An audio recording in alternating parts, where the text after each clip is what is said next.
Nailing a movie's story is the best way to make it a hit with audiences. So there's lots of pressure on the screenwriter to craft a narrative that compels and makes sense. And even if they do a great job highlighting interesting themes and character arcs, sometimes a script can get derailed by just one tiny mishap that becomes a point of confusion. Here are Screen Rant's 10 movies that make no sense because of one small detail. Star Wars: Attack of the Clones. The romance between Anakin and Padme is a forbidden one, as it's against the Jedi code for Jedi Knights to fall in love. But this is something that doesn't make a whole lot of sense. The Phantom Menace clearly introduces a biological component to the Force, and those with high midichlorian counts are more powerful with it. You'd think that the Jedi Order would want their members to pass on their midichlorians to a new generation to ensure strong Force users, instead of hoping they come across children with the right blood samples. We get rejecting temptation, but Anakin should have been allowed to fall in love.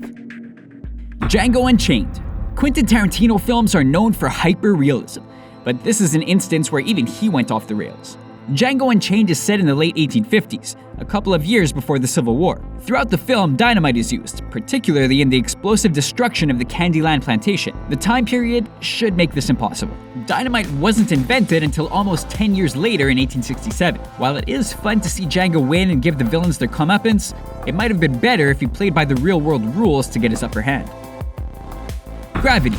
This thrilling space drama is essentially a race against the clock, as astronaut Matt Kowalski says they have 90 minutes before the debris completes an orbit around the Earth and threatens them again. But in reality, the chances of the debris presenting further damage is quite small. After the explosion, the debris would have been sent in several directions, and the film depicts several impacts that are separated by time and distance. After the initial hit, all of the debris would be in completely different orbital tracks and would not return to cause harm to Kowalski and Ryan Stone. Alfonso Cuarón went the extra mile to portray space, but even he had to suspend disbelief. Inception. To tell the difference between the real world and dreams, extractors use a totem that only they know the exact properties of. There's a strict rule that says you can't let anybody, even your trusted allies, touch your totem, but Cobb goes against that guideline. The totem he uses in the film is the spinning top, but the top originally belonged to his wife Mal before she died. Inception makes a point of saying that Cobb frequently does things he advises against, but viewers have to question how reliable the totem is since it wasn't Cobb's to begin with. How's that for a mind bender? Frozen. Disney films are typically fairy tales, but they need to be grounded in some form of reality. In Frozen, Hans plans to marry Anna and take the throne by killing Anna and her sister Elsa, but that's not how monarchies work. Someone married to royalty cannot take the throne for their own. There would have to be a cousin, uncle, or someone else from the bloodline to be next in line. Hans would always be a prince no matter what, and since he is a prince when we first meet him, he should already know about this rule. Can Frozen fans let this one go? Mad Max Fury Road. When Max is deemed a universal blood donor, he's connected to the sick warboy Nux, who needs fresh blood to recover. It is true that Type O is the universal donor, but that refers to the packed red cells only. When Max's blood is being transfused, it's the whole blood, which includes red blood cells and plasma. There's no universal donor type for the whole blood, so the plasma should cause a transfusion reaction because it contains A and B antibodies. It's worth the risk in an emergency case like Furiosa, but it's typically not wise medical practice.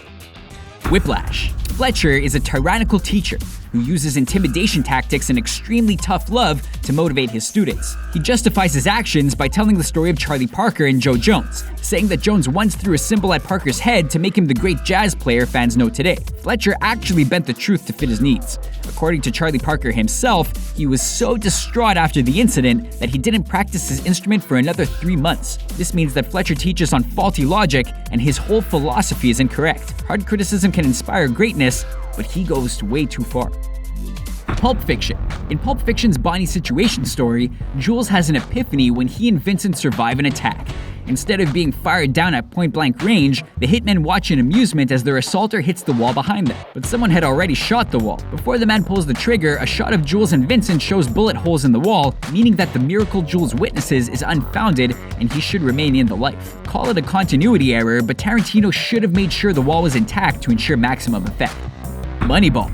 The Oakland A's of Moneyball buck traditional team building practices and adopt advanced statistics to sign undervalued yet productive players to help them win games. Their success is credited to some of Billy Beane's key pickups like Scott Hatberg and Chad Bradford, but they were hardly the stars of the team. In 2002, Oakland had the American League Cy Young winner Barry Zito, and shortstop Miguel Tejada was named MVP. They may have had something to do with the 103 wins too, and the movie doesn't even mention them. Big stars go against Moneyball's theme, but that's a glaring oversight.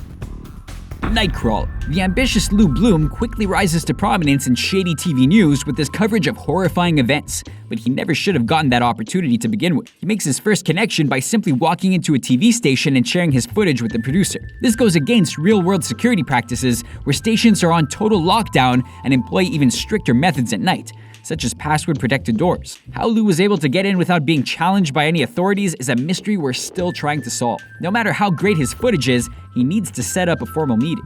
So what do you think of our list? Are there any movie details that drive you crazy? Be sure to sound off in the comment section below and subscribe to our channel for more fun videos like this one.